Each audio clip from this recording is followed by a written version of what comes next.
এখন চলছে সূর্যমুখীর সিজন, আর এই সিজনে আপনি যদি হলুদ হলুদ সূর্যমুখী ফুলের বাগানে গিয়ে ছবি না তুলতে পারেন, ভিডিও না করতে পারেন, আপনার জীবনটাই বৃথা। আমি আজকে গিয়েছিলাম সূর্যমুখীর বড় একটা বাগানে ছবি এবং ভিডিও তোলার জন্য। আসুন আপনাদেরকে দেখাই এই সূর্যমুখীর ক্ষেতে কিভাবে যাবেন, কোন লোকেশন থেকে যাবেন, আমি বিস্তারিত সব ভিডিও শেষে বলে দিব। আমি বরিশালের ভিতরে আরও কয়েকটা সূর্যমুখীর বাগান দেখেছি, তবে এত বড় বাগান আমি এখনো পর্যন্ত বরিশালে কোথাও দেখিনি। গ্রামের অনেক ভেতরে হওয়া সত্ত্বেও এখানে এত এত মানুষ আসে। এত মানুষ দেখে প্রথমে তো ভয় পেয়ে গিয়েছিলাম যে ক্ষেতের মালিক এসে বকা দেয় কিনা, কিন্তু ওনারা আসলেই ভালো মনের মানুষ। এটা ফসলি জমি হওয়ার পরেও তারা সবাইকেই ক্ষেতের মধ্যে ঢুকে ছবি এবং ভিডিও তোলার জন্য পারমিশন দেয়। এলাকা এবং এলাকার বাইরের অনেক মানুষের কাছে এই জায়গাটা বর্তমানে খুব দর্শনীয় স্থান হয়ে উঠেছে। অনেক মানুষ আসে এই সূর্যমুখী ফুল দেখার জন্য।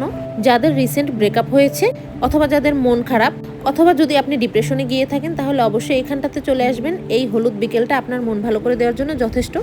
চারিদিকে এত সূর্যমুখী ফুল, আপনার মাথা জাস্ট খারাপ হয়ে যাবে, আমি আপনাকে গ্যারান্টি দিলাম। এই সৌন্দর্য কোটি টাকা দিয়েও কিনতে পাওয়া যাবে না, তাই চলে আসুন এই সৌন্দর্য শেষ হওয়ার আগেই দেখার জন্য।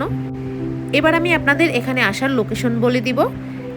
আপনি বাবুগঞ্জ, বরিশাল অথবা দেশের যে কোনো জায়গা থেকে আসুন না কেন, আপনাকে আগে গড়িয়ার পাড়ে আসতে হবে। গড়িয়ার পাড়ে এসে সোজা বানরিপাড়া রোড ধরে শলিয়াবাগপুর ইউনিয়নে আসতে হবে। শলিয়াবাগপুর ঈদগাহ মাঠের কাছে এসে যে কাউকে জিজ্ঞাসা করতে হবে রেন্টিতলা কোথায়। এই এলাকার মানুষগুলোর ব্যবহার খুবই অমায়িক এবং তারা খুব চমৎকার মনের মানুষ।